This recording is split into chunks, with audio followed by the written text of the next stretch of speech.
invito, te recomiendo que vengas, ¿no? Es algo que es necesario. Entonces, por otra parte, hermanos, me da gusto, como les decía, que estemos ya próximos a abrir, sobre todo en este tiempo en el que vivimos. Vivimos en un tiempo difícil, tiempos duros. Realmente todos entendemos que son tiempos finales y yo creo que nuestra actitud debe de ser en esos tiempos justo cuando ya nos quedan los últimos 100 metros, ¿no? Para llegar a la meta. Yo creo que un corredor cuando va a llegar a los últimos 100 metros, pues no baja la energía, no se desanima, al contrario, ¿no? Con más ánimo, con más ímpetu, con más fuerza, estamos por terminar la carrera. El Señor viene por nosotros, viene por su iglesia y necesitamos estar preparados. De hecho, ese fue un motivo por el cual comenzamos el mensaje a las 7 iglesias del Apocalipsis, para reflejarnos, considerar, hacer una retrospectiva de nosotros mismos y como iglesia, dónde estamos parados. El, el registro del mensaje a las 7 iglesias en Apocalipsis quedó ahí como un estímulo a nosotros de ver qué es lo que a Dios le agrada y qué le desagrada. Y una de esas cosas es el hecho de que nosotros debemos de hacer lo que nos mandó a hacer, ¿no? Y de eso vamos a hablar el día de hoy. Vamos a hacer una breve oración para comenzar y ponernos en las manos del Señor.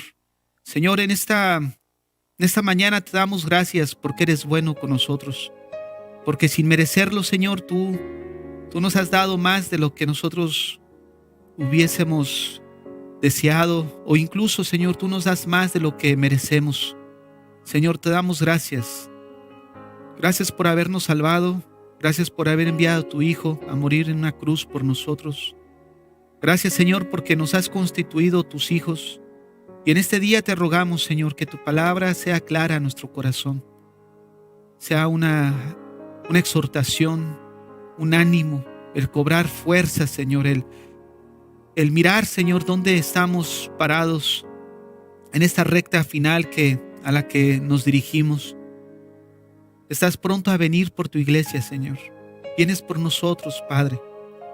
Queremos aquel día no avergonzarnos delante de ti.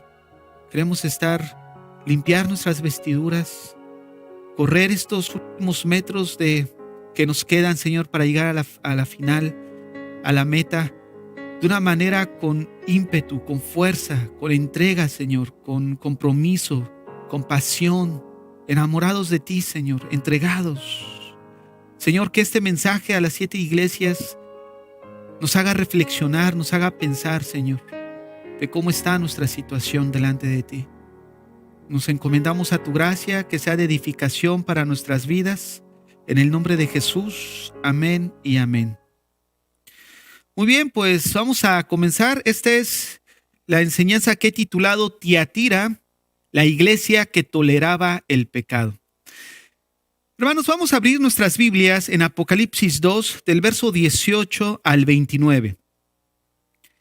Y escribe al ángel de la iglesia en Tiatira, el Hijo de Dios, el que tiene ojos como llama de fuego y pies semejantes al bronce bruñido, dice esto: Yo conozco tus obras y amor y fe y servicio y tu paciencia, y que tus obras postreras son más que las primeras, pero tengo unas pocas cosas contra ti, que toleras que esa mujer Jezabel, que se dice profetiza, enseñe y seduzca a mis siervos a fornicar y a comer cosas sacrificadas a los ídolos. Y le he dado tiempo para que se arrepienta, pero no quiere arrepentirse de su fornicación. He aquí, yo la arrojo en cama y en gran tribulación a los que con ella adulteran, si no se arrepienten de las obras de ella. Y a sus hijos heriré de muerte, y todas las iglesias sabrán que yo soy el que escudriña la mente y el corazón, y os daré a cada uno según vuestras obras. Pero a vosotros y a los demás que están en Tiatira, a cuantos no tienen esta doctrina y no han conocido lo que ellos llaman las profundidades de Satanás, yo os digo, no os impondré otra carga. Pero lo que tenéis, retenedlo hasta que yo venga. Al que venciere y guardare mis obras hasta el fin, yo le daré autoridad sobre las naciones, y las regirá con vara de hierro, y serán quebradas como vaso de alfarero, como yo también lo he recibido de mi Padre. y le daré la estrella de la mañana. El que tiene oído, oiga lo que el Espíritu dice a las iglesias. Hermanos, hemos recorrido el día de hoy el cuarto mensaje que el Señor le manda a la cuarta iglesia que encontramos de las 7 en el libro de Apocalipsis. Si hacemos un breve recorrido, cada una de estas iglesias pudiéramos mencionar una característica específica. Comenzando desde Éfeso, nosotros podemos ver que era una iglesia que mostraba lealtad a Cristo, sin embargo, era una iglesia que carecía de amor. ¿Qué podríamos decir nosotros de Esmirna? Esmirna, esta iglesia fue probada su fidelidad al pasar por el fuego, ¿no es cierto? ¿Qué podríamos decir de la iglesia que estudiamos la semana pasada, que es Pérgamo? Una iglesia que le faltaba pasión por lo moral. Y el día de hoy nos encontramos estudiando el mensaje a la iglesia de Tiatira. Cuando llegamos a este tema del mensaje a la iglesia de Tiatira, nosotros podemos ver que hay una descendencia moralmente, o sea, ha descendido moralmente. Nosotros podemos ver que Tiatira pasa algo más grave todavía. ¿Cuál es esta gravedad que se refleja en la iglesia de Tiatira? Vemos un empeoramiento progresivo. Un empeoramiento progresivo que se ve reflejado en las palabras que encontramos cuando dice que ella ha entrado a las profundidades de Satanás. Esto nos muestra la espiral descendente de la iglesia. Si nosotros vemos, por ejemplo, en Esmirna, se menciona que Esmirna, la hostilidad que encontraba esta iglesia era por parte de la sinagoga de Satanás. En Pérgamo, que fue lo que estudiamos la semana pasada, encontrábamos que el mensaje dentro de la carta hacia esta iglesia decía que estaba ubicada donde se encontraba el trono de Satanás. Pero llegamos a Tiatira y nos encontramos que Tiatira había hundido su cabeza en las mismas profundidades de Satanás. Hermanos, el mensaje es claro. ¿Cuál es el mensaje que vemos a través de esta carta que fue dirigida hacia Tiatira? Que la falsa doctrina y el pecado no deben de permitirse. Incluso bajo la bandera del amor, la tolerancia y la unidad. El amor nos lleva incluso a ejercer disciplina dentro de la iglesia. Algo que a través de la historia de la iglesia nosotros lo vemos. En Mateo 18, el Señor nos instruye cómo de alguna manera solucionar esos problemas que luego surgen entre hermanos o incluso corregir conductas no propias de un cristiano. Vemos también en Hechos cómo Dios trata con Zafira.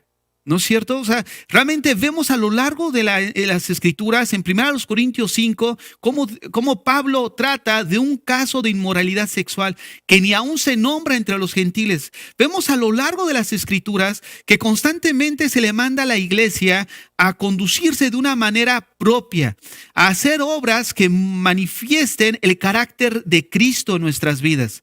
Sin embargo, cuando venimos aquí a esta iglesia, vemos que el mensaje es claro.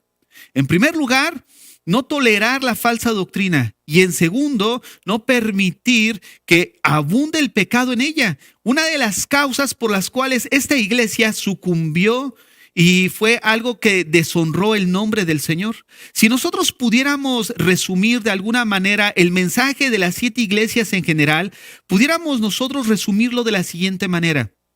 La inmoralidad y la falsa doctrina, si no se confrontan, tarde o temprano traerá el juicio de Dios sobre la iglesia. Recordemos las palabras del apóstol Pedro, que el juicio comienza por la casa de Dios. Hemos estado hablando que en la mayor parte de Apocalipsis se encuentran más veces el mensaje de arrepentimiento a la iglesia. Es un mensaje actual para nosotros, de hecho, un mensaje en el cual nosotros debemos devolvernos a Dios con todo nuestro corazón, porque el Señor está cerca, su retorno por nosotros es pronto. Una de las cosas que vamos a ver, ya para irnos introduciendo al estudio de este pasaje que acabamos de leer, quiero que veamos el contexto en el que vivían los cristianos en Tiatira. ¿Cuál era el contexto? Miren, el problema que encontraban los cristianos que vivían en Tiatira era por parte de los gremios. Ellos encontraban presión por parte de los gremios. ¿A qué me refiero con la palabra gremios? Bueno, un gremio se refiere a una organización formada por personas que desempeñan un mismo oficio o profesión. Esta región de Tiatira estaba dividida por diferentes gremios y cada gremio tenía una deidad patrona en cuyo honor se celebraban fiestas, y esas fiestas terminaban en sacrificios de carne a los ídolos y también cometiendo actos de inmoralidad sexual. Yo quiero que retengan eso en su mente, porque este breve contexto que acabo de mencionar nos va a introducir el por qué el mensaje a esta iglesia de Tiatira. Los cristianos que vivían en Tiatira enfrentaban el dilema. ¿Cuál es el dilema? De asistir a estas fiestas o posiblemente perder su sustento. Recuerden, dentro de esta comunidad de Tiatira estaba dividida por gremios. Ellos, de alguna manera, como cristianos, necesitaban trabajar para sobrevivir. Ellos pertenecían a alguno de estos gremios, pero la situación tensa que el cristiano vivía en esa época era el hecho de tener un pensamiento en su mente. O me hago partidario de las actividades de mi gremio, o y mantengo mi sustento en base a lo que yo estoy desempeñando como oficio, o simplemente no soy partícipe, pero corro el riesgo de perder todo sustento. Miren, la forma en que la iglesia de Tiatira estaba manejando esta situación fue lo que disparó la exhortación del Señor y de extenderle esta carta a esta iglesia específicamente. Ahora, vuelvo a repetir, teniendo este breve contexto en mente, adentrémonos ahora sí a desglosar este texto que acabamos de leer por pasos. Abran su Biblia, bueno, ya la tiene ahí abierta en Apocalipsis capítulo 2, verso 19. Vamos a ir desglosando el mensaje que el Señor le da a la iglesia de Tiatira, pero consideren el breve contexto que les acabo de mencionar, porque eso nos va a permitir entrar en perspectiva. ¿Por qué el Señor les dice tales cosas? Dice ahí el verso 19, yo conozco tus obras, amor, fe, servicio y tu paciencia, y que tus obras postreras son más que las primeras. Miren, el Señor comienza su mensaje como el mensaje a las otras iglesias que hemos estudiado, y en general es el mismo mensaje para las 7 iglesias. Yo conozco tus obras. Esto nos debe de traer a nuestras vidas un entendimiento que el Señor sabe todo lo que ocurre dentro de su iglesia. Recordemos que el Señor o la iglesia está constituida por todos aquellos que hemos sido redimidos por Él. Entonces, hay una iglesia aquí local en Montreal, hay otra iglesia en Toronto, hay otras iglesias en Estados Unidos, en Colombia, en México, en Guatemala, en todos los países. Todos aquellos que han sido redimidos y se han arrepentido y han nacido de nuevo son parte de del cuerpo que es la iglesia. Ahora, observen lo siguiente, Dios conoce todo lo que sucede en cada una de estas iglesias locales que al final conforman la iglesia de Cristo. Entonces, esto es lo que debemos de tener en mente, que no estamos ajenos mejor dicho, no estamos ajenos de la mirada que escudriña a Dios el corazón de cada uno de nosotros como cristianos. No hay nada que podamos hacer que el Señor no conozca. No hay dónde escondernos de Él. De hecho, el salmista decía, ¿a dónde huiré de tu espíritu? Si voy al profundo del mar, ahí estás tú. Si voy arriba, ahí estás tú. Él está en todas partes observando y Él tiene el conocimiento de lo que sucede. Ahora, la descripción que se da de esta iglesia, vean cómo pareciera una iglesia sana. Vean cómo es el elogio que el Señor da a la iglesia. Dice, yo conozco tus obras. Bueno, ¿qué obras? Son las que empieza a describir a continuación. Yo conozco tu amor. Yo conozco tu fe. Yo conozco tu servicio, tu paciencia. Yo conozco que incluso tus obras postreras son más que las primeras. Miren, parece una iglesia floreciente, ¿no es cierto? Parece que es una iglesia en crecimiento. Esa es la impresión que nos da, ¿no es verdad? Es una iglesia que tiene fe, tiene amor, tiene servicio, tiene paciencia e incluso las obras postreras son mayores que las primeras. Es una iglesia con estas características pudiera sentirse segura de sí mismo. Ya llegamos a 100 miembros. Ya somos 200 miembros. Todo parece indicar que se trata de una iglesia madura, que está en crecimiento. Esa es la impresión que nos da cuando el Señor viene y dice, yo conozco todo esto. Ahora, muchas veces esto es lo que aparentan muchas iglesias. Un crecimiento, pensamos que todo va bien, sin embargo, vean cómo dice el versículo 20. Esta apariencia era engañosa porque viene el reproche de parte del Señor. Dice ahí el verso 20, pero tengo unas pocas cosas contra ti, que toleras que esa mujer Jezabel que se dice profetiza enseñe y seduzca a mis siervos a fornicar y a comer cosas sacrificadas a los ídolos. Ahora, tengan en mente lo siguiente. Recuerden el breve contexto que les dije. El breve contexto de la situación en la que vivían los cristianos en Tiatira es de que habían varios gremios y ellos pertenecían a unos de tantos gremios, pero esos gremios de alguna manera tenían una patrona, un ídolo en el cual hacían sacrificios, pero también estaba envuelta la inmoralidad sexual. Entonces, lo que nosotros vemos aquí es de que había un maestro que se había introducido y enseñaba. O sea, esa es la dirección, esa es la idea de lo que se trata. Dice que tienes esa mujer que se dice profetiza, escucha eso, se dice, o sea, ella se dice profetiza, enseñe y seduzca a mis siervos a fornicar y a comer cosas sacrificadas a los ídolos. O sea, la idea en general es de que de alguna manera esta mujer enseñaba que se podía conciliar los actos paganos con venir y adorar al autor de la vida. O sea, no pasa nada. Probablemente era una mujer que abrazaba el dualismo, donde se enseñaba que tú podías hacer con tu cuerpo lo que quisieras, al fin no afectaba a tu espíritu. Pudiéramos suponer diferentes situaciones de la enseñanza que ella impartía dentro de la iglesia, pero eso es lo que vamos a ir desarrollando. Pero quiero dejar ahí la idea de por qué hace la mención de que sus siervos fornicaban y eran dirigidos por esta mujer en base a su enseñanza a comer cosas sacrificadas a los ídolos. Ahora, continuamos la lectura en el verso 21. Y le he dado tiempo para que se arrepienta, pero no quiere arrepentirse de su fornicación. He aquí, yo la arrojo en cama y en gran tribulación a los que con ella adulteran, si no se arrepienten de las obras de ella. Y a sus hijos heriré de muerte, y todas las iglesias sabrán que yo soy el que escudriña la mente y el corazón, y os daré a cada uno según vuestras obras. La pregunta es, ¿qué pasó? ¿Qué pasó?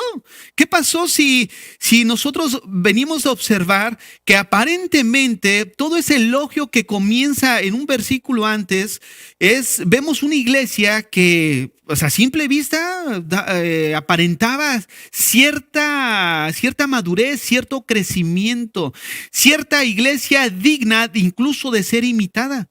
Sin embargo, aquel que mira desde lo alto, de quien no se puede esconder nada, y que escudriña los corazones, miró y observó las prácticas paganas que se llevaban a cabo de estos miembros que iban a contaminar su vida al mundo, pero pretendían venir y servir al Señor adorando y levantando sus manos.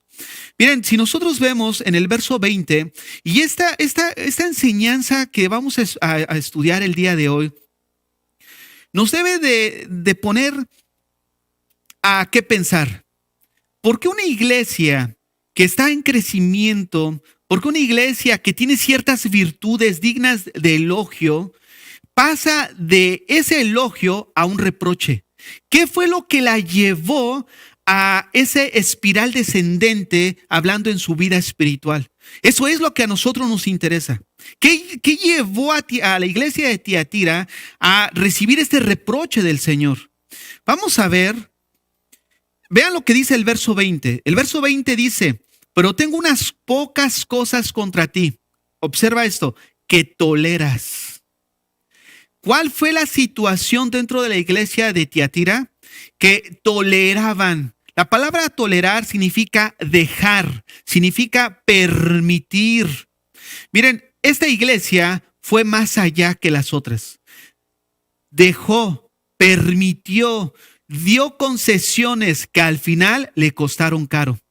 Terminaron pagando caro la factura.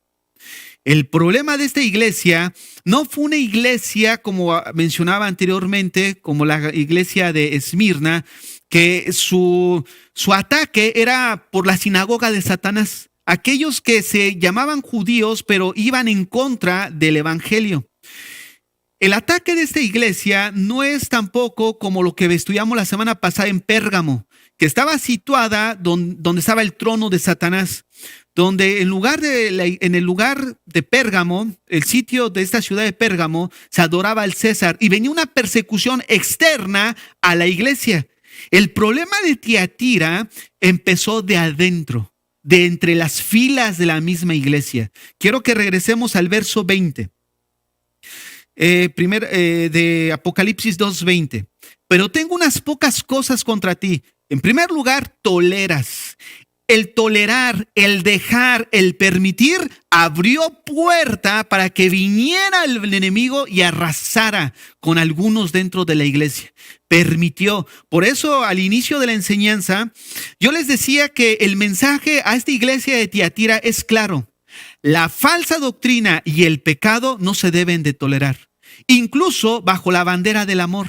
Muchos dicen, pero ¿y el amor dónde queda? El amor se ve reflejado a través de la disciplina que manifiesta la iglesia. Oye, ¿y entonces qué pasó con la tolerancia?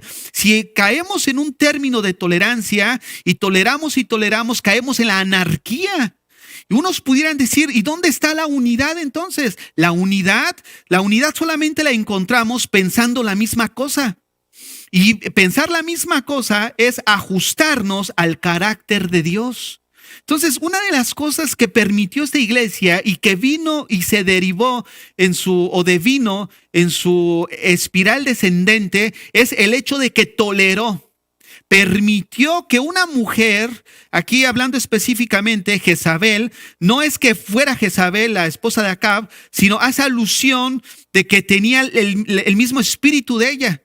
Ahora, esta mujer que se decía profetiza, ¿no les parece mucha casualidad que hay muchas que andan por ahí divagando, diciéndose, autonombrándose profetiza?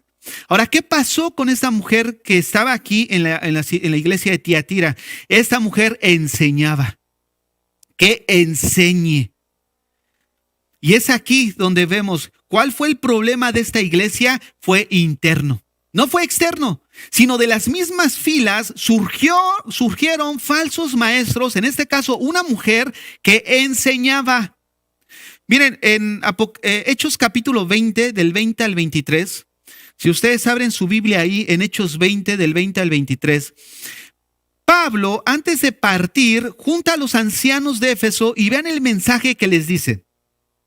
Porque yo sé que después de mi partida entrarán en medio de vosotros lobos rapaces que no perdonarán el rebaño. Yo me imagino que los que escucharon esto de Pablo han de haber dicho, no, pues vamos a estar hombro a hombro para que nadie se meta. Y de repente en el verso 30 dice el apóstol Pablo, no es de afuera, es de ustedes. Y de vosotros mismos se levantarán hombres que hablen cosas perversas para arrastrar tras sí a los discípulos. Unos pudieran llegar a pensar, bueno, pues a lo mejor las cosas perversas pudieran ser de alguna manera extremas en el sentido de que nieguen la divinidad del Hijo. O pues que abiertamente enseñen a los hermanos a cometer adulterio. No te pasa nada si pecas. No, estas son doctrinas que de alguna manera parecen bíblicas, pero no son bíblicas.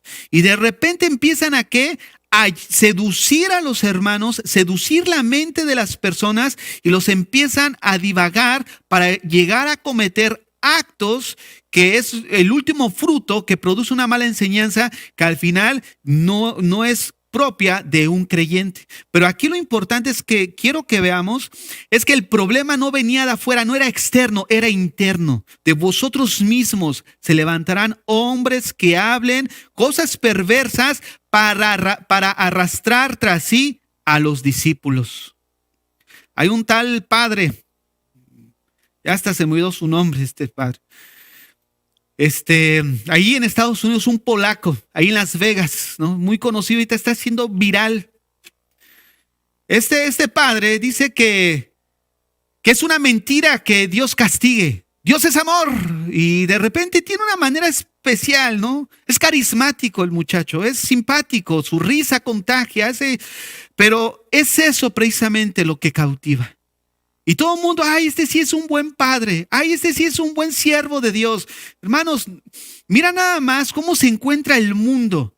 El mundo está en base a lo que desea su corazón. Como este señor no se atreve a ir en contra de la mundanalidad, sino que al contrario nos da un mensaje subjetivo, o subjetivo, mejor dicho, que menciona que Dios es amor y no te va a castigar. Entonces, pues, qué bueno. Si Dios es amor y no me va a castigar a pesar de que yo lleve mi vida como yo la quiera vivir sin considerar los caminos de Dios, entonces, pues qué bueno, ¿no? Aquí sí me gusta el mensaje, pero realmente parece más brujo que otra cosa. De hecho, es un brujo. ¿Por qué razón? Porque anda con sus agua bendita, con sus rosarios exorcizados. Hermanos, es brujería. Brujería que incluso hay falsos maestros introducidos dentro de la iglesia que también tienen las mismas prácticas. ¿No es cierto? ¿Y qué es lo que sucede? Dentro de vosotros mismos se levantarán hombres que hablen cosas perversas. Si tú miras a este padre, realmente no está diciendo algo así que grotesco a nuestros oídos. Pero qué cosa más perversa al decir, en un momento dado, tratar de inferir que Dios al final va a tolerar el pecado de las personas y los va a recibir. No, pues mira, como yo soy un Dios lleno de amor, no importa, pues quién no peca, quién no falla, pásale al reino de los cielos, las puertas están abiertas. Eso precisamente son cosas perversas. ¿Por qué? Porque no consideran el carácter santo de Dios. Ahora, vean lo que dice a continuación. Porque Pablo menciona en el verso 31 que en base a que van a surgir falsos maestros, él dice, por tanto, por tanto liga lo que dicen los versículos anteriores, el 29 y 30. Dice, por tanto, velad. Fíjate, velad. Hermanos, la iglesia en la actualidad no está velando. Dice, velad. Mira, esta palabra velad comunica la idea de estar despierto, de tener una mente sana, o sea, una mente en buen estado, ágil. O sea, tener una mente que no está dormida, que no está controlada. Pedro nos habló de esto, ahí en Primera de Pedro, capítulo 5, 8. Vean ahí en Primera de Pedro, capítulo 5, 8. Esto sale de lo que estamos estudiando de Apocalipsis 2:20, cuando el Señor le dice el reproche a la iglesia de Tiatira que tenía ahí unos maestros que toleraba. O sea, tú permites que esos enseñen sus herejías. Y es lo que estamos viendo, que este mal viene de adentro, no viene de afuera. Surge de entre las filas de la iglesia. Dice ahí en primera carta de Pedro 5:8.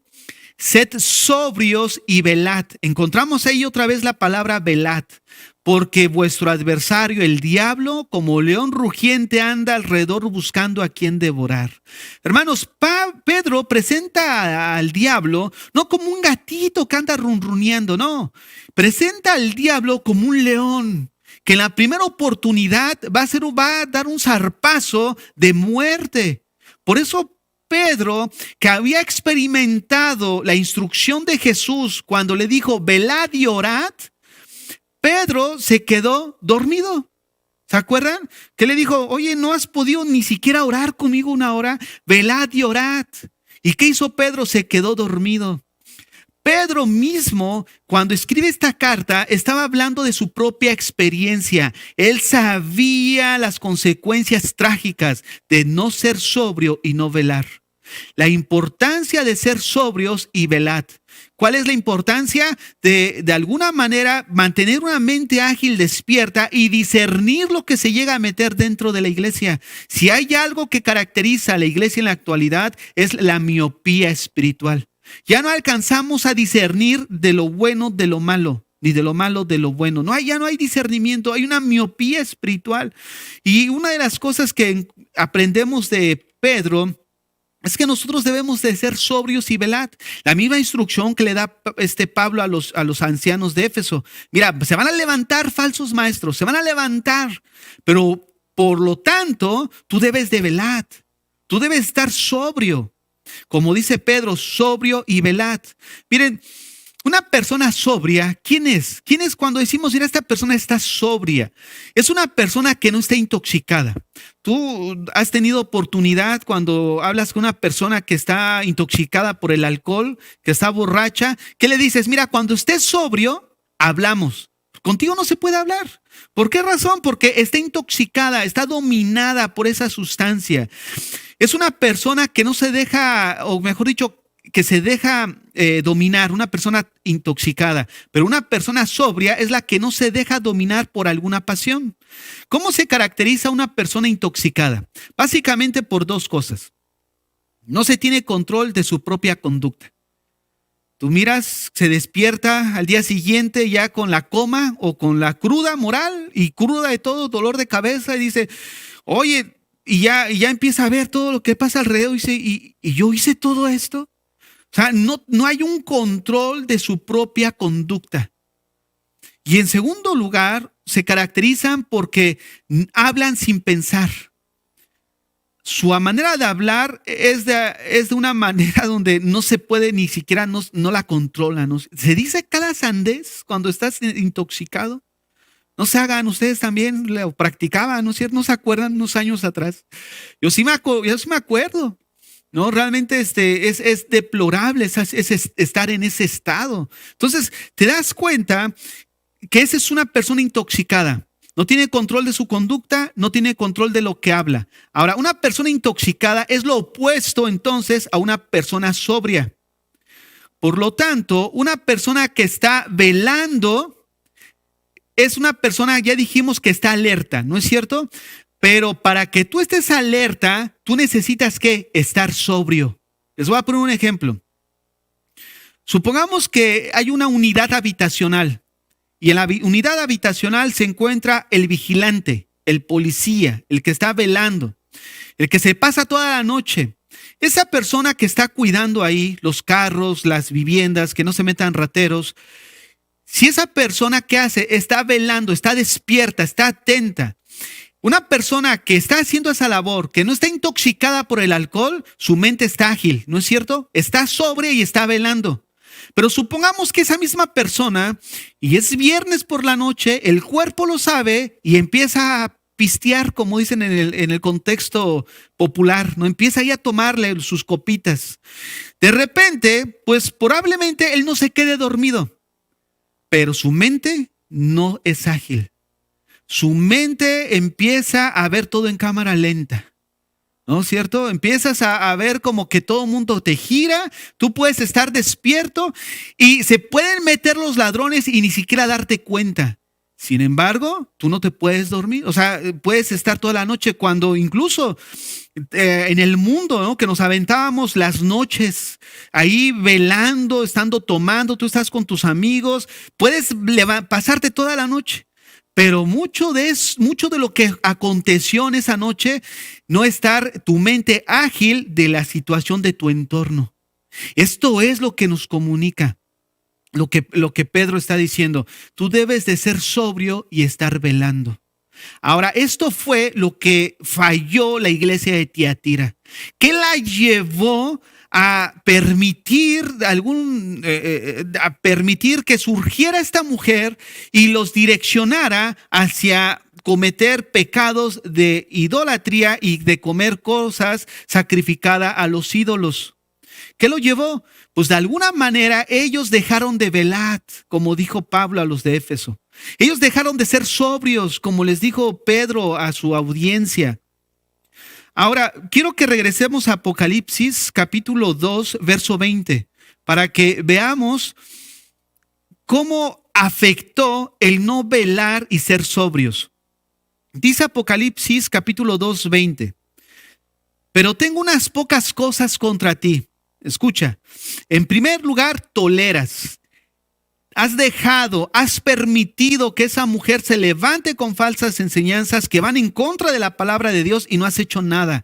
Ahora, eso se traduce en que dice ahí que esta mujer Jezabel, que se dice profetiza, enseñe. Fíjense, esto de enseñar no se refiere a que se levantó una sola vez en el púlpito o ahí con los hermanos y enseñó.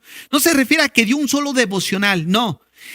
Hace rato cuando leímos al final, déjeme ubicar si lo tengo aquí rápidamente.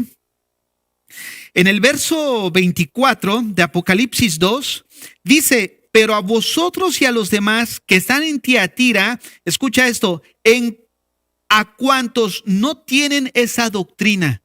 O sea, esto nos indica de que esta mujer no solamente se paró una sola vez a enseñar, no, su enseñanza ya era parte integral de la iglesia, se convirtió en una doctrina.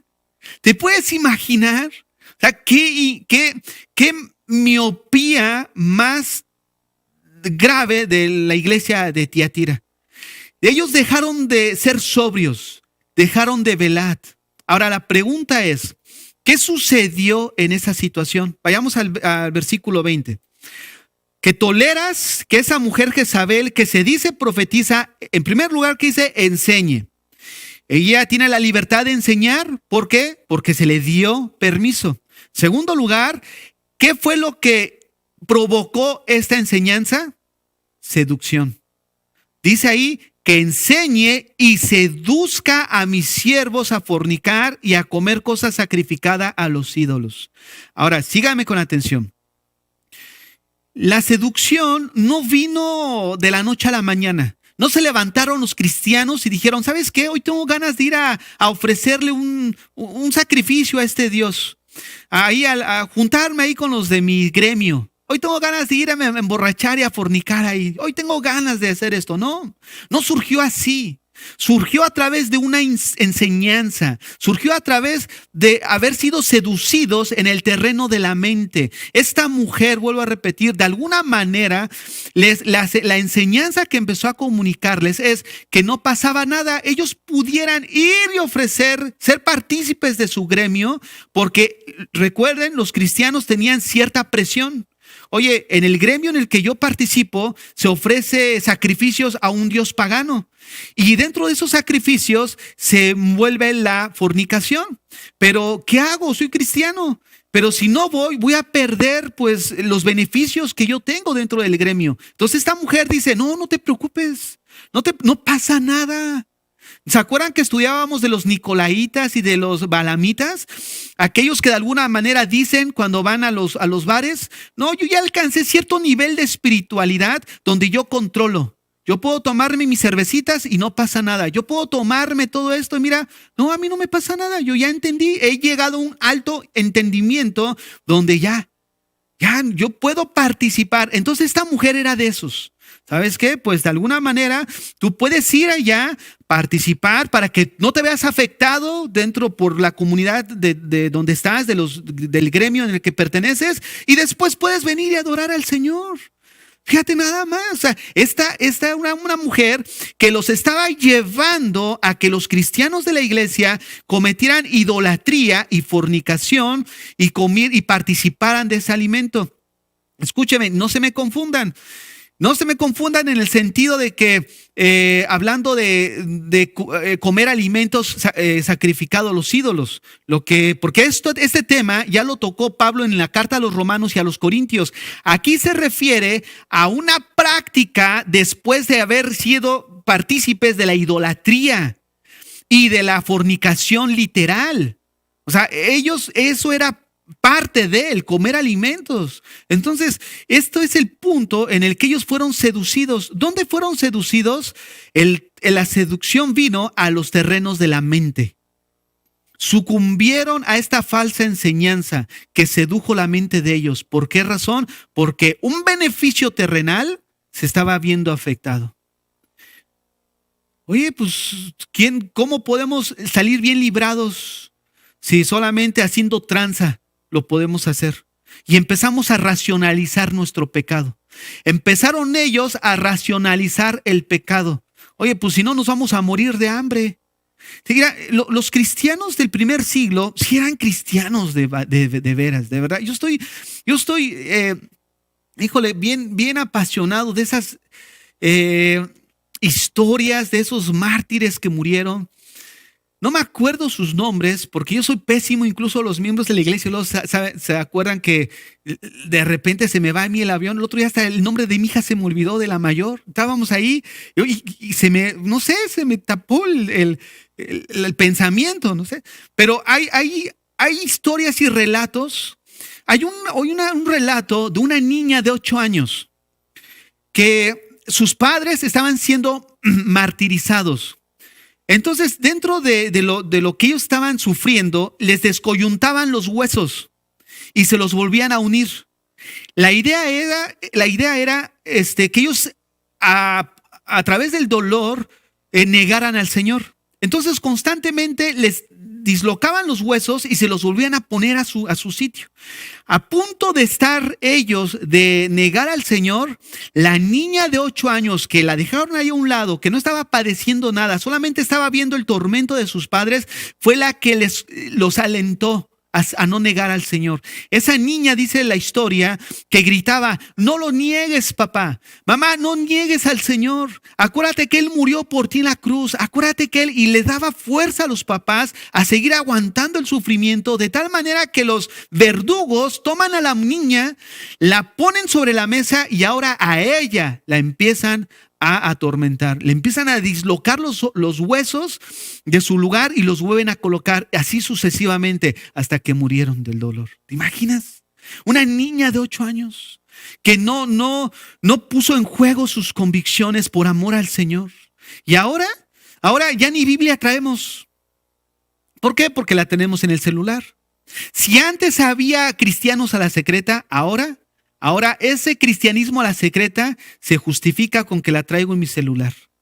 No, pues es más fácil. Yo no estoy, miren, no quiero ponerla así como que estandarizar de que sea pecado traerla en tu celular. No me malinterpreten tampoco. Pero yo creo que sí recae en algo negativo. ¿Por qué? Porque de alguna manera, pues, si tú agarras una Biblia de papel, oye, tal carta, ni vas a saber dónde está.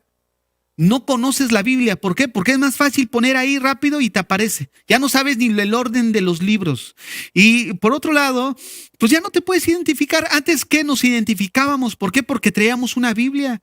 Cuando tú ves a las personas con una Biblia, dices: no, esta va a la iglesia. ¿No es cierto? Entonces, bueno, ese es algo personal, pero vuelvo a repetir, no es que sea pecado que tú lo traigas y no tengas una Biblia, pero también incluso, ¿no? A lo mejor en tu casa la tengas, la lees, pues qué bueno. Bueno, el asunto es de que estos cristianos sucumbieron ante la presión del gremio, de la situación. ¿Por qué? Porque ellos fueron orillados a participar de los actos de estos gremios con tal de no perder sus beneficios, con tal de no verse marginados, de no verse perjudicados en su estabilidad emocional, perdón, en su estabilidad económica, bueno, también emocional y social. Miren, un falso maestro fue el que se levantó en esta iglesia de Tiatira. Una que se autonombró profetisa. Ella, yo me imagino que es de esas profetas que de alguna manera enseñaba que los cristianos pudieran coquetear con las cosas paganas y que no pasaba nada. Miren, en enseñanzas pasadas yo he estado tratando de que muchas veces se busca acercarse a las personas, la iglesia busca acercarse a las personas de una manera amigable. Y la manera en la que me refiero que de una manera amigable es de que ya no se predica en contra de la mundanalidad, ya no se predica en contra de ciertas situaciones y de ciertos pecados porque vamos a tratar mal, o sea, se van a sentir ofendidos. Dentro de la escuela bíblica estamos estudiando ahorita lo que es el discipulado y estaba leyendo estos días un libro que habla precisamente de estrategias de discipulado, de evangelización. ¿Y saben qué? Me horrorizó ver ese libro. De verdad, no saben cómo me horrorizó. Es increíble. Además llegué a esa parte y lo cerré. Me dio coraje. ¿Por qué? Porque dice el autor que para que la gente no se siente incómoda, necesitamos sustituir palabras, palabras bíblicas y teológicas para que la gente no se sienta de alguna manera, pues agredida, ofendida. Y hay palabras que dice, sustituye como, ahorita acerca del algo específico, ven si me vengan a la memoria algo específico, porque trató varias, sobre todo trató el pecado, trató sustituir el hecho de que, miren, por ejemplo, hablando de eso del pecado, él dice, no hagas que la persona se sienta pecaminosa, que ella no se sienta como pecadora, mejor dicho, que ella no se sienta pecadora. Tú debes de hacer sentir a la persona simplemente que cometió un error, que cometió una falla. Ahora, escúchame bien. Hay una gran diferencia entre cometer un error, una falla, a cometer un pecado. O sea, no describe la misma idea bíblica. Una falla, todos nos podemos equivocar, ¿no es cierto? Pero un pecado te puede condenar. O sea, y marca el hecho de sustituir así palabras técnicas, teológicas, por palabras más adecuadas a la cultura en la que vivimos. Es increíble lo que aparece en el libro. Déjeme, deme un minuto. Ahí, de todas formas, saben que es una enseñanza.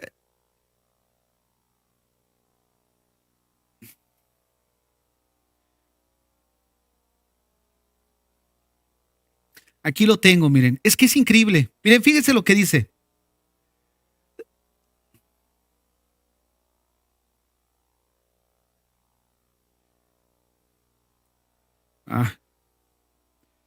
Denme un minuto y ahorita se los busco.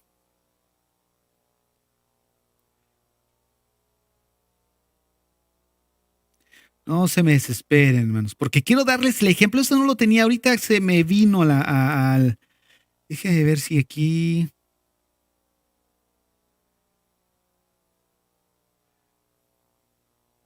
Porque es increíble, yo me quedé espantado. Dije, ¿cómo es posible?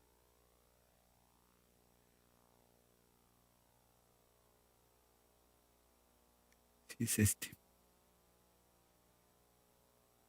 Es este. Permítame, ahorita se los voy a leer. Ahí ténganme paciencia. Miren, aquí lo tengo. Vean lo que dice él. Textualmente dice así el libro. Porque yo estaba haciendo referencias para ponerlas, ¿no? Ahí, fíjense lo que dice. La palabra pagano.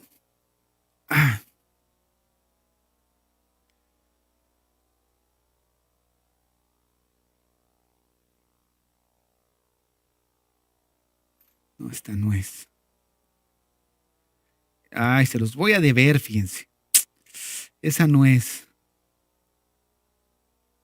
Dije, es que lo tengo aquí y es muy...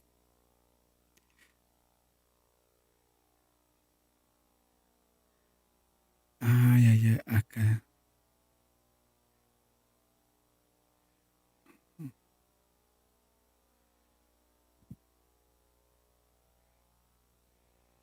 El último intento, hermanos. Y ya, si no, continuamos con lo que estamos.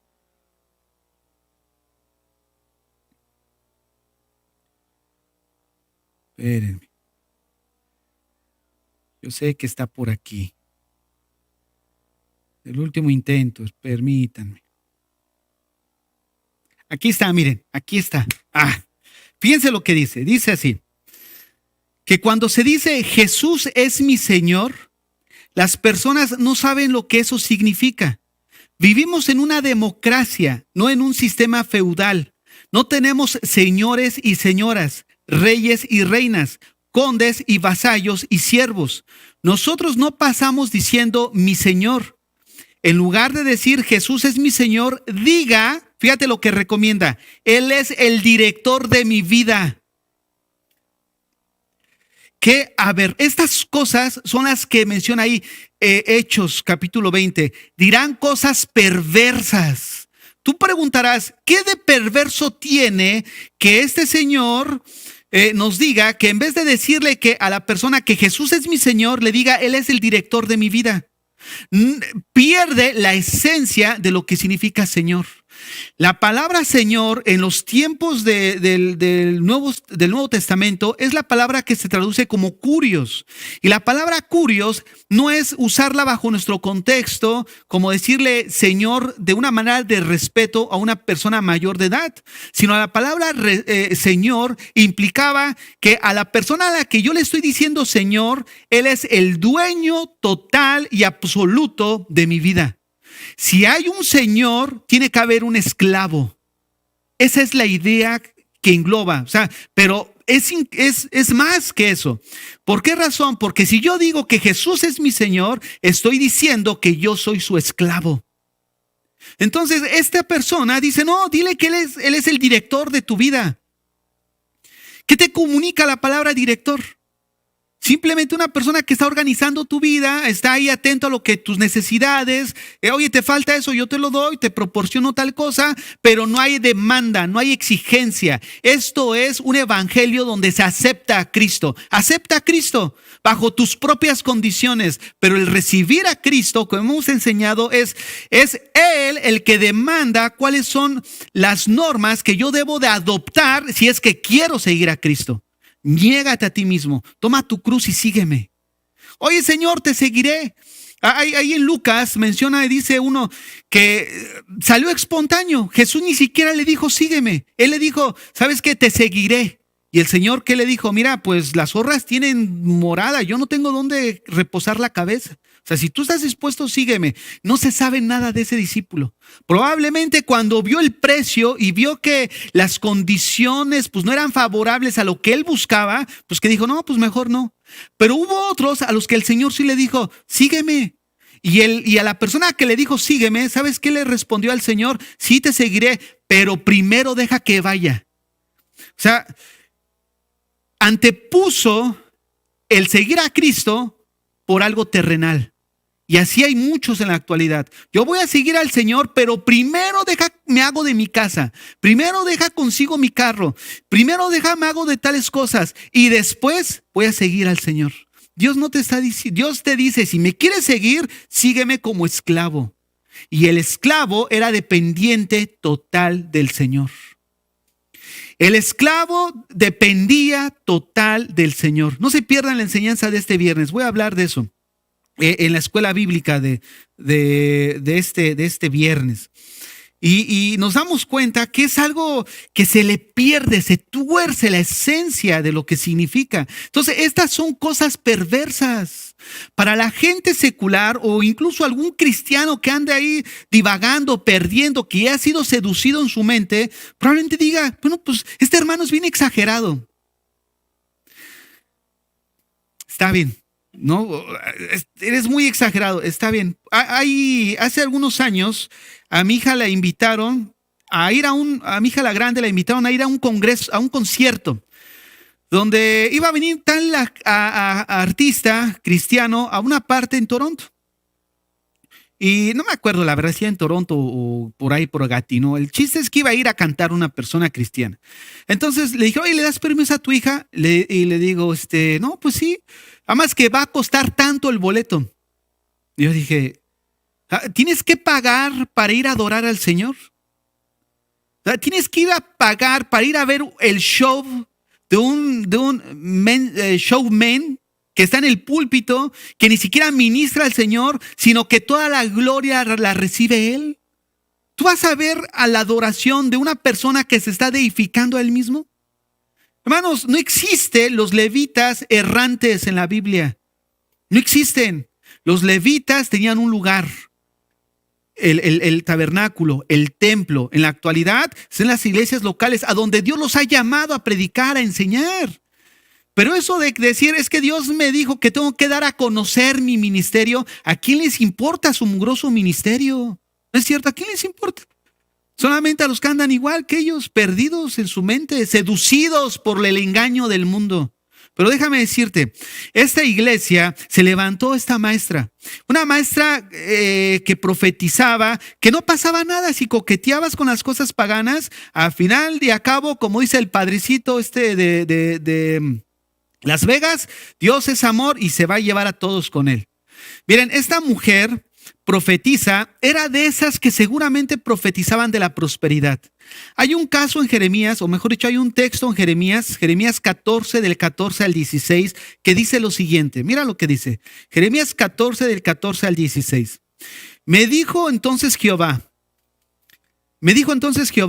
falsamente profetizan los profetas en mi nombre. Falsamente profetizan los profetas en mi nombre. No los envié, ni les mandé, ni les hablé. Visión mentirosa, adivinación, vanidad y engaño de su corazón os profetizan. No procede de Dios. Como ayer enseñábamos, el hecho de decir es que Dios me dijo, es que Dios dice, hermanos, ¿realmente Dios está diciendo eso? ¿Realmente estás citando al Señor que Él dijo? ¿Y qué va a pasar cuando estés delante del Señor y Él te diga, ¿cuándo yo dije eso? ¿Cuándo te mandé a que les dijeras? ¿Cuándo te mandé a que profetizaras? Y ahí sí vamos a ver. Dice el verso 15, por tanto, así ha dicho Jehová sobre los profetas que profetizan en mi nombre, los cuales yo no envié y que dicen, ni espada ni hambre habrá en esta tierra. Fíjate, ni espada ni hambre habrá en esta tierra. No, todo va a ir bien. Estos profetas enseñan igual que esa Jezabel de Tiatira. No, todo está bien. Tú puedes ir, participar con tu gremio, quedar bien, vas a estar bien, vas a tener sustento para tu familia, tus hijos no van a padecer hambre, no van a tener necesidad. No te preocupes, todo va a estar bien. Vete a participar allá y el domingo nos vemos en la enseñanza, a levantar tus manitas después de que fuiste y te metiste con aquellas, después de que fuiste y adoraste y comiste y participaste de esas fiestas paganas y después venid y vamos a levantar las manos al Señor y no pasa nada. Al final hay unidad, hay amor, hay tolerancia, pero nos damos cuenta que ese es el mensaje que nos deja el mensaje del Señor a Tiatira. La tolerancia a las falsas doctrinas y al pecado, lo que acarrea es el juicio de parte de Dios. Y dice aquí el texto en el verso 15, por tanto, así ha dicho Jehová sobre los profetas que profetizan en mi nombre, los cuales yo no envié y que dicen, ni espada ni hambre habrá en esta tierra. Con espada, dice el Señor, y con hambre serán consumidos sus profetas. Y el pueblo a quien profetizaban será echado en las calles de Jerusalén por hambre y por espada. Y no habrá quien los entierre a ellos, a sus mujeres, a sus hijos, a sus hijas, y sobre ellos derramaré su maldad. Es lo mismo que vemos en Tiatira. Y ahorita vamos a ver, vean, una persona pudiera aquí decir, bueno, pero ¿por qué tanto? ¿Por qué pues podemos llevar la fiesta en paz, ¿no? Miren, nosotros comenzamos leyendo el versículo 20. Yo traté el versículo 20 hablando del reproche de Dios, pero hay unas palabras que son las primeras del texto que no mencioné y que quiero mencionar ahorita. ¿Cuáles fueron las primeras palabras del texto de Apocalipsis 2:20? Dice así, una vez que viene el elogio, ¿sabes qué? Tú eres una iglesia que manifiesta amor, manifiesta fe, manifiesta paciencia, tus obras postreras son mayores que las primeras. O sea, eres una iglesia que a simple vista te miras robusta, vas creciendo, hay prosperidad. Pero, ¿qué dice el verso 20? Pero tengo unas pocas cosas contra ti. Qué increíble. Hermanos, estas palabras son tan solemnes de parte del Señor. ¿Te imaginas que tú digas, bueno, yo ya voy creciendo, yo ya estoy robusto, la iglesia está creciendo, todo está a viento en popa, y de repente que el Señor te diga, a ver, ven acá, siéntateme ahí, déjame decirte algo. Tú te miras robusto, tú te miras floreciente, tú te miras que estás creciendo, pero tengo unas cosas contra ti. ¿Te imaginas? ¿Qué habría en nuestro corazón?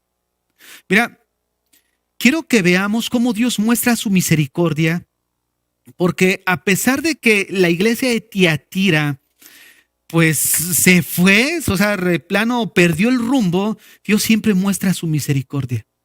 Les dio tiempo, tiempo. Mira lo que dice el verso 21 de Apocalipsis 2:21.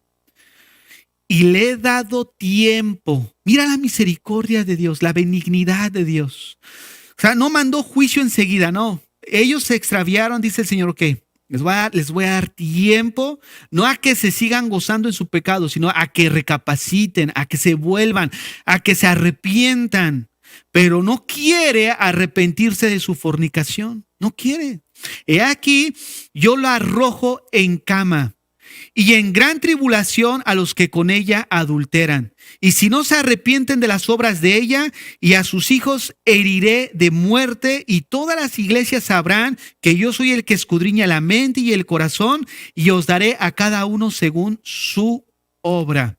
Miren, déjenme decirles, aquí esta mujer que se caracteriza como Jezabel, realmente ella no era creyente.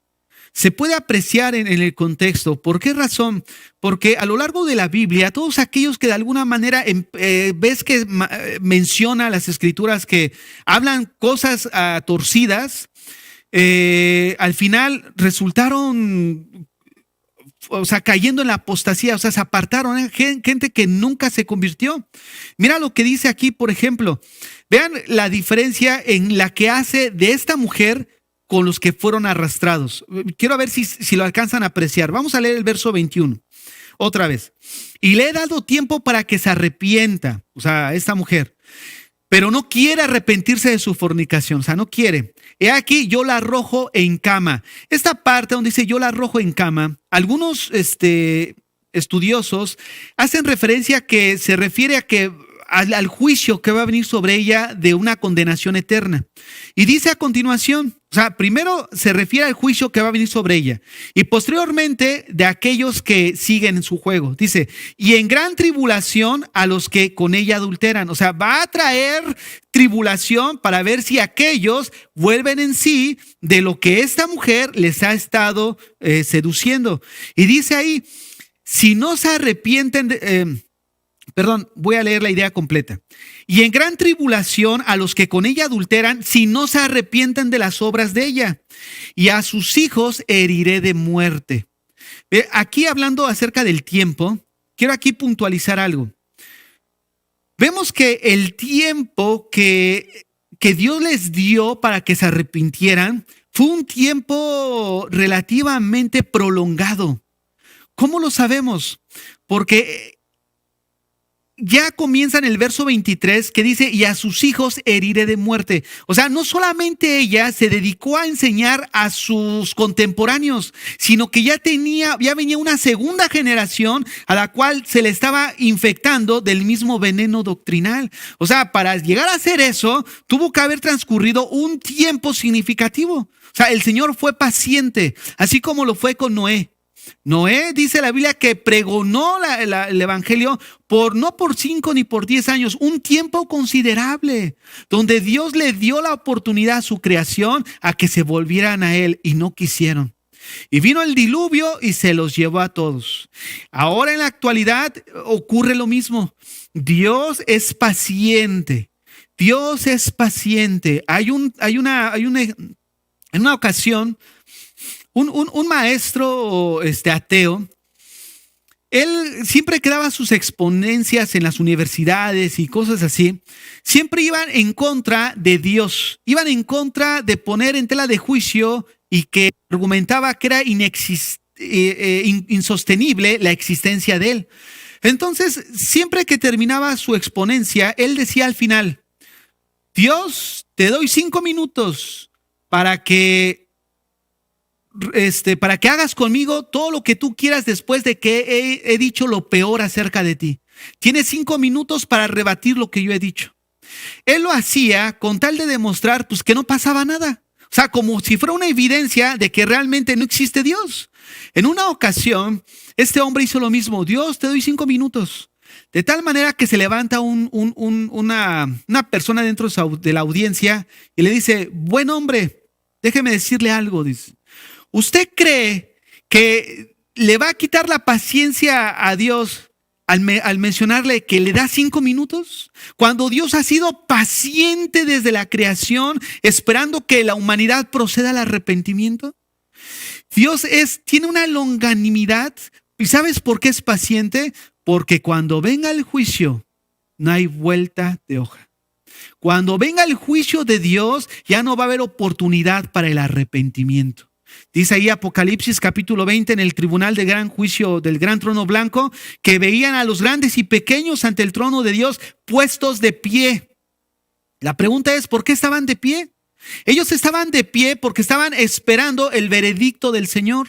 No porque hubiera oportunidad de arrepentimiento, sino porque Dios es tan justo que no simplemente agarra y a ver fulanito, a ver Pancho López, pásale al infierno. A ver tú Lupita, pásale al infierno. No, el Señor es tan justo que los va a pasar al frente y les va a decir la causa de su delito y cuál es la condenación por lo cual ellos van a sufrir. Dice que hay unos libros abiertos donde tienen registrado todo lo que en la vida de ellos hicieron.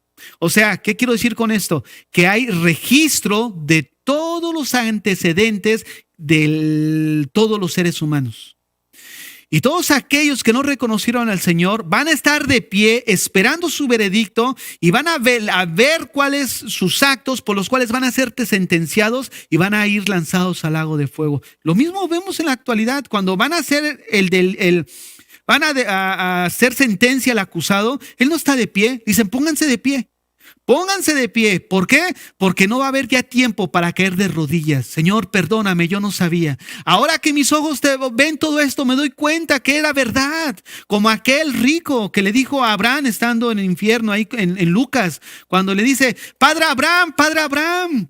Dice, manda a Lázaro, ¿no? O manda a alguien que le diga a mis familiares que es verdad, el infierno existe. Pero Abraham le va a decir, ahí tienen a Moisés y a los profetas. Porque si aún los muertos van y le hablan, no creerán. Tan duros son de corazón la humanidad. Pero aquel día, cuando vean la realidad del Señor, entonces van a querer caer postrados y no va a haber oportunidad. Por eso vemos aquí en Tiatira el gran tiempo que Dios les da. O sea, vemos un tiempo significativo. Dios, antes de mandar su juicio, primero llama al arrepentimiento. Dios muestra de esta manera su amor. Va a venir juicio, le dijo a Nínive. De aquí a cierto tiempo voy a traer juicio. Le dio tiempo para el arrepentimiento. Da tiempo para que consideren sus caminos. El Señor da aviso para que consideren cómo están sus vidas. La práctica, hermanos, perversa de esta falsa profetisa tuvo un tiempo considerablemente largo, ya que, como vuelvo a mencionar, se menciona una segunda generación en el versículo 3 que acabamos de leer. A sus hijos heriré de muerte. No solo había influenciado a sus contemporáneos, sino que ahora había surgido una segunda generación a la cual estaba impregnando de sus doctrinas diabólicas. Ahora, quiero que observemos lo siguiente. Dios les habla a ellos, pero también les manda y les dice el juicio que va a mandar. Pero como hace rato yo les mencionaba, Dios da oportunidad que vengan al arrepentimiento, pero cuando no proceden, ¿qué viene? El juicio de Dios. Y el juicio de Dios para ellos es muy claro. A los falsos maestros, como en este caso a la Jezabel, ¿qué le dice? Yo la arrojo en cama. Vean el juicio. A los creyentes, pero que dejaron de velar y de ser sobrios y se comieron todo lo que venía por un beneficio meramente terrenal. Y ahí podemos apreciar cómo estos creyentes tomaron una decisión en base a su mirada terrenal. No pusieron su mirada en las cosas eternas. A ellos les va a mandar tribulación o les mandó tribulación. Miren, nada queda oculto ante la mirada del Señor. Por eso dice ahí el versículo 23 de Apocalipsis 2 hacia el final, yo soy el que escudriña la mente y el corazón. ¿Se acuerdan cómo comienza el texto que comenzamos a leer el mensaje hacia Tiatira, comienza diciendo el versículo 18, escribe al ángel de la iglesia en Tiatira. Escucha esto. El Hijo de Dios, el que tiene ojos como llamas de fuego y pies semejante al bronce bruñido, dice esto. Esta descripción del Hijo glorificado nos recuerda al Señor, pero nos recuerda al Señor como el juez divino, quien observa y pisa toda impureza que pueda haber en la iglesia. Él está purificando, Él está limpiando su iglesia. Ahora, quiero que vean que dentro de esta situación en la que se encontraba la iglesia de Tiatira, no todo era tan amargo. Había un grupo de remanente, un remanente que se había mantenido fiel.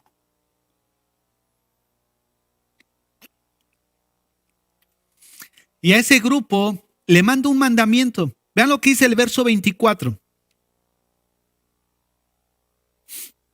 Verso 24. Pero a vosotros y a los demás que están en Tiatira, a cuantos no tienen esa doctrina y no han conocido lo que ellos llaman las profundidades de Satanás, yo os digo, no os impondré más carga o otra carga. Pero lo que tenéis, escucha esto, retenedlo hasta que yo venga. A través del tiempo, a través de la historia del cristianismo, siempre ha existido un grupo pequeño, un remanente que se ha mantenido. Ese es a esos el Señor les dice, retén hasta que yo venga. Este remanente que menciona aquí no había abrazado esta doctrina. No se había dejado seducir ante el engaño de participar de las profundidades de Satanás y aparte venir a adorar a Dios. O sea, no cayeron en el dualismo que les presentaban.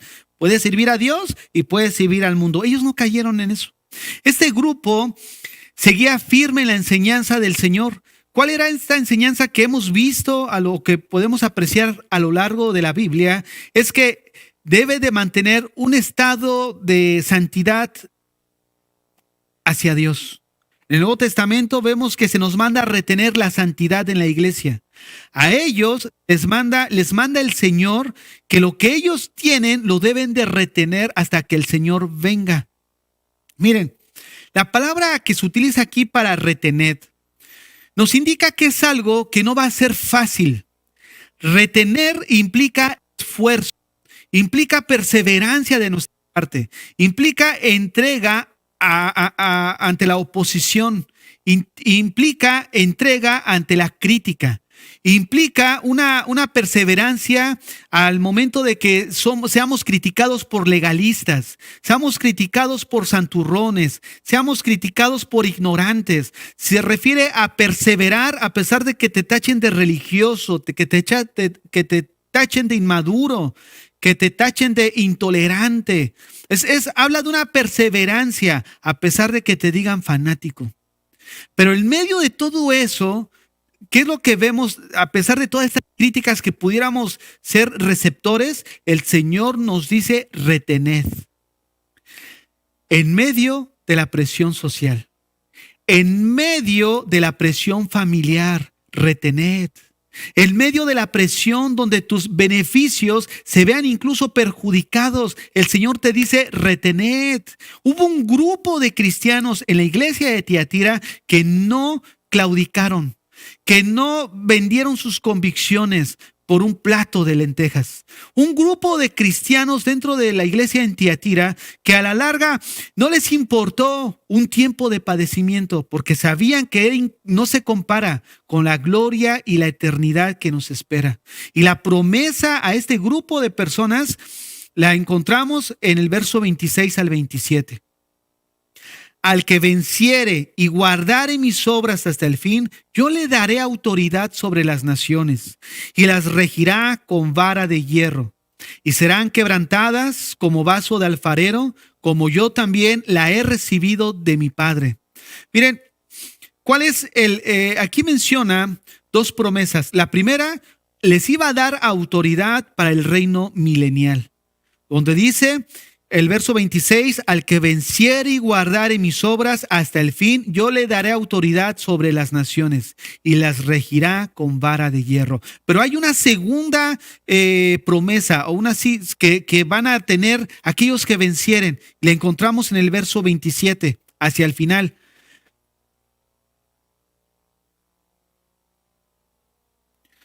Donde dice, al que venciere y guardare mis obras hasta el fin, yo le daré autoridad sobre las naciones y las regirá con vara de hierro, y serán quebrantadas como vaso de alfarero, como yo también la he recibido de mi Padre.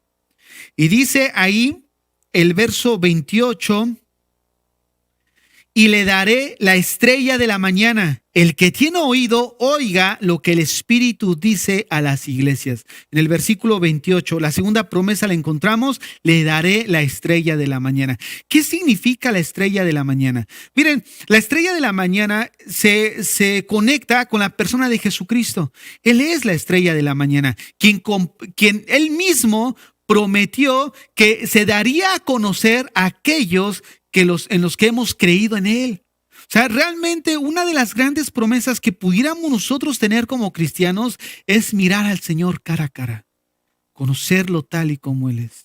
Miren, a mí me sorprende en el Antiguo Testamento la intimidad tan profunda que tenía Moisés.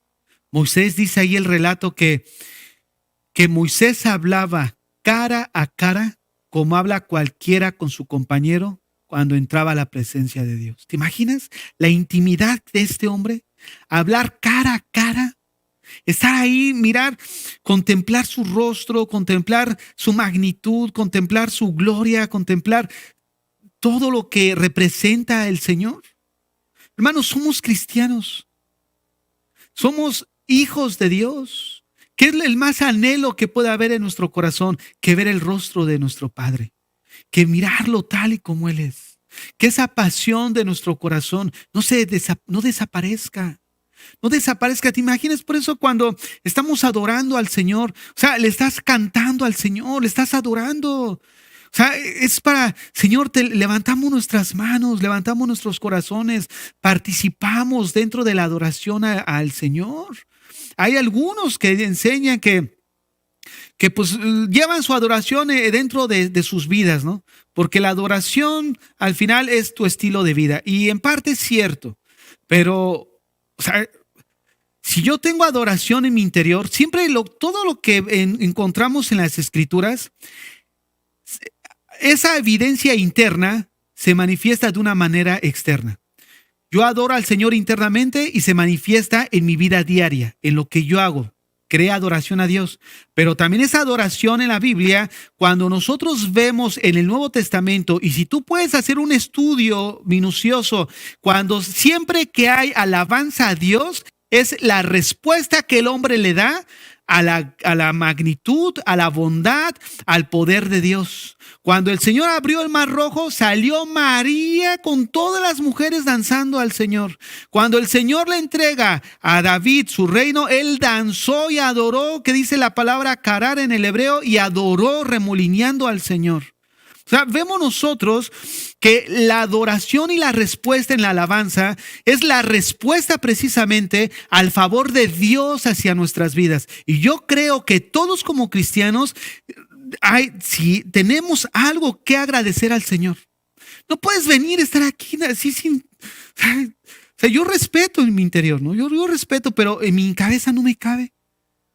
O sea, no hizo nada el Señor en tu vida. Está bien que yo respeto que tú puedas decir, pero es que está aquí adentro. Ok, te voy a poner un ejemplo. Oye, amor, ya no me das mis besitos. Oye, amor, pues ya no, ni siquiera me agarras la mano. Ah, no, pues yo sabes que te amo. Yo te amo. Aquí está adentro. Mi amor es por ti, está intacto. Yo soy leal a ti, yo soy fiel a ti. Ok.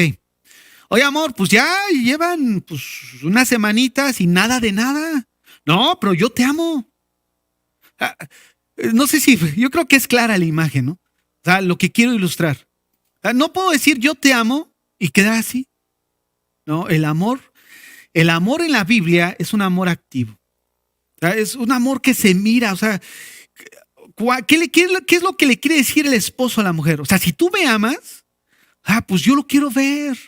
¿No? O sea, yo quiero ver cuántas mujeres dicen cuando es su cumpleaños, y honestamente a mí me pasaba al inicio, de vez en cuando me tengo que poner abusado, tengo que ponerme ahí alarmas para ver, porque tengo una mente así como les digo que de repente se me va el avión. Pero el asunto es que cuando una mujer está esperando, las mujeres son más, sobre todo en esta área, son más susceptibles, ¿no? Oye, ¿qué es su cumpleaños? ¿Qué es el aniversario? ¿Qué es tal cosa? ¿Qué esperan? Ellas son, alegres, manifiestan su alegría, ¿no?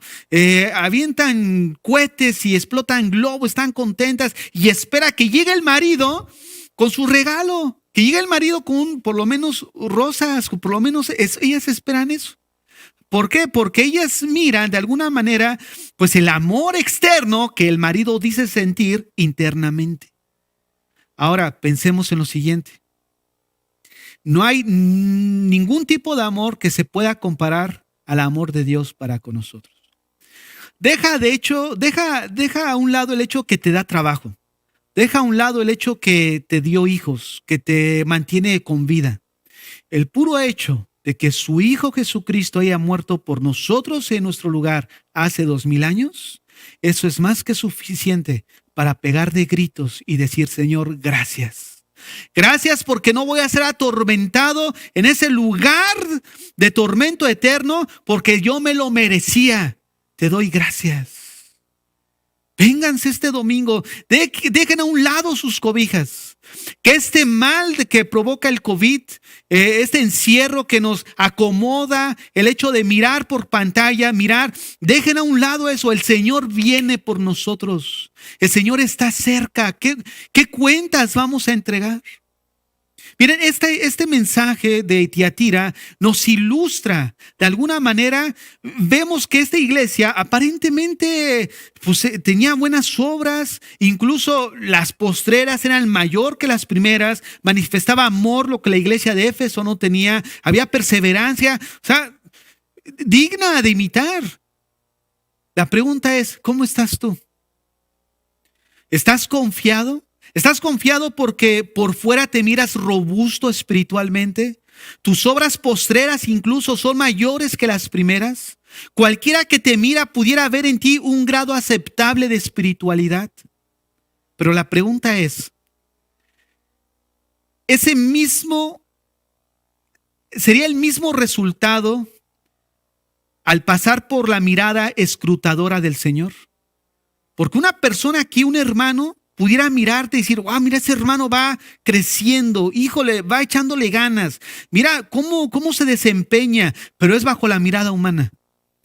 Pero si él te tomara el Señor y pasaras por esa mirada escrutadora, ¿sería el mismo resultado? ¿Cómo saldríamos? ¿Saldríamos bien librados? ¿O escucharíamos las siguientes palabras?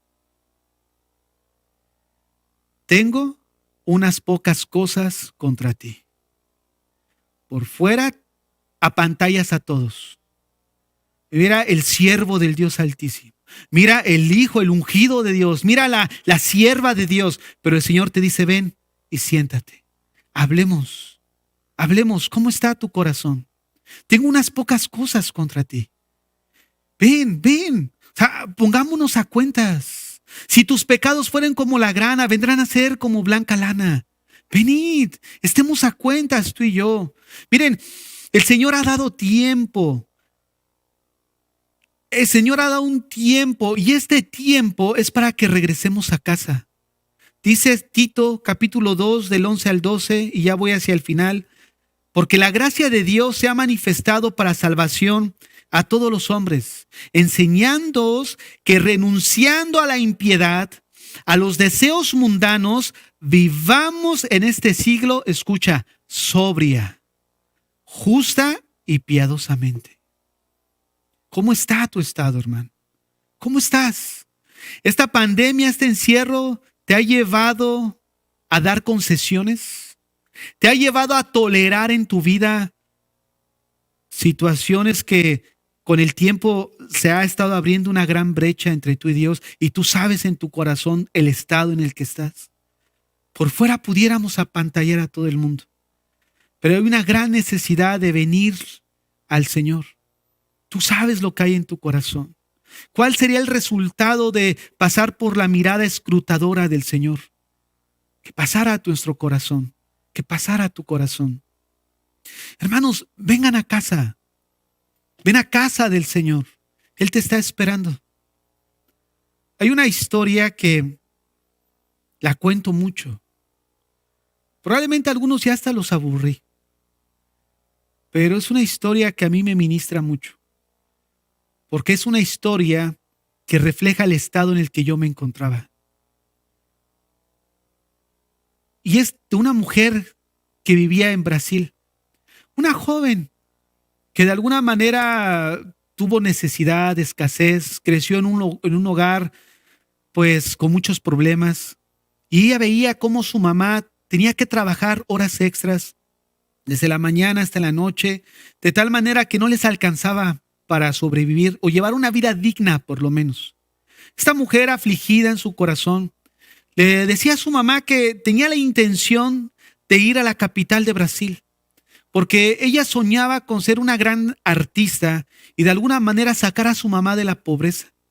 Su mamá obviamente, pues al recibir esta noticia se contristaba. Decía, no, quédate aquí, yo voy a trabajar más para poder solventar los gastos. Y él le decía, mamá, ya no puedes, o sea, ya te estás acabando. No hay recursos suficientes para salir de este estado en el que estamos. Un día la mamá, cuando regresa del trabajo, la hija ya no se encontraba. Su mamá pensó lo peor. Ella recordó las palabras de su hija, que se iba a ir a la capital, Sao Paulo, iba a estar en Brasil, y de repente la mamá paga su boleto, se va a buscar a su hija. Pero en ese transcurso, la hija estuvo en la ciudad, estuvo ahí en la capital tocando puertas, viendo a ver quién le daba oportunidad, y todas las puertas se le cerraron. Las únicas puertas que le fueron abiertas fueron los cabarets. Fueron aquellos lugares de mala muerte, donde lastimosamente terminó como una prostituta, donde terminó ofreciendo shows de shows privados, o sea, o vendiendo su cuerpo, vendiendo su talento musical. Al cerrarle las puertas profesionales, se fue a los lugares más depravados. De tal manera que una vez, ella, después de haber vendido su cuerpo, resulta que había pasado toda la noche con un hombre, se levantó muy de mañana, salió del cuarto donde había estado en el hotel con esta persona y salió con la cara desencajada, con el rostro clavado en el suelo, pensando qué la llevó a tal situación. O sea, ¿hasta dónde había caído esta mujer? Se sentía la más indigna, la más sucia. Pero resulta que cuando va bajando del hotel, encuentra en la puerta la foto de su mamá pegada. Y ella se sorprende y dice, mi mamá, y va caminando y toma la foto y efectivamente era su mamá. Lo que había hecho su mamá es que la había buscado por toda la capital. Entonces, al no encontrarla, empezó a tomarse una foto de ella misma, o sea, de la mamá. Y esa foto de la mamá, de que se tomó ella misma, la empezó a pegar en todos los lugares de la zona roja de Brasil. En todos esos lugares perversos empezó a pegar. En los hoteles, en los antros, en los bares, en todo lugar de table, no sé ni cómo se llama eso, pero todas esas partes, ¿no? Donde estaban mujeres desnudas y todo esto. Entonces esta mujer toma la foto y al darle la vuelta, atrás había una inscripción que decía, hija,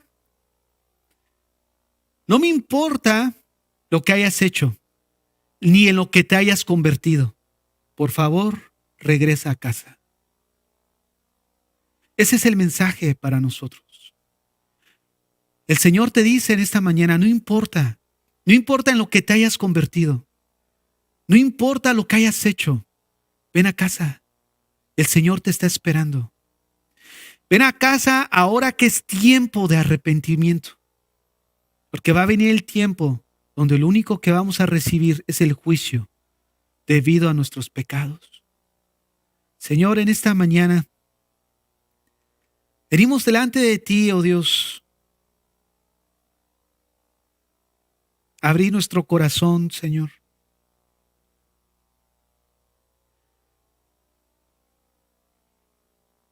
Señor, ¿cuántos de tus hijos necesitan volver a casa? ¿Cuánta necesidad hay, Señor, en medio de tu pueblo?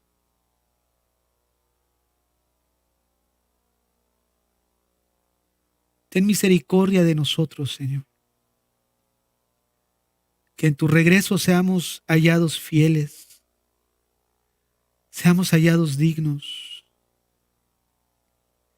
Haznos conscientes, Señor, de todo lo que está pasando a nuestro alrededor, de los tiempos en los que estamos viviendo.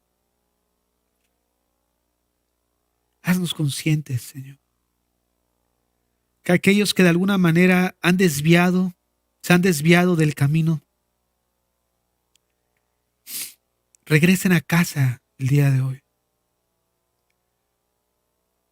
Que vengan a casa, Señor, porque tus brazos están abiertos de par en par, dispuestos a recibir al penitente, dispuestos a recibir a la persona que se ha arrepentido de sus pecados.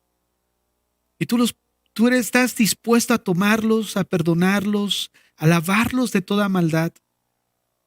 Señor, tú eres bueno y eres misericordioso. En medio de todo juicio, no podemos ver un Dios severo. Al contrario, vemos tu grandeza y tu misericordia, Señor. Porque antes de haber traído el juicio, tú les dices tiempo de arrepentimiento. Tráelos a casa, Señor, como en su tiempo lo has hecho con nosotros. Tráelos a casa, Señor. ¿Cuántos no se han desviado? ¿Cuántos no están lejos? ¿Cuántos no se han querido arrepentir? Señor, que tu Espíritu Santo redarguya sus corazones. Te pedimos por sus vidas, oh Dios. Clamamos por algunos de ellos que incluso son amigos nuestros, son conocidos nuestros, son miembros de la iglesia que de algún momento dado, Señor, perdieron el rumbo. Señor, que vengan a tus pies, que vengan a reconocer la necesidad que tienen de ti. Te damos a ti toda la gloria y toda la honra, Señor, porque eres bueno. En el nombre de Jesús, amén y amén.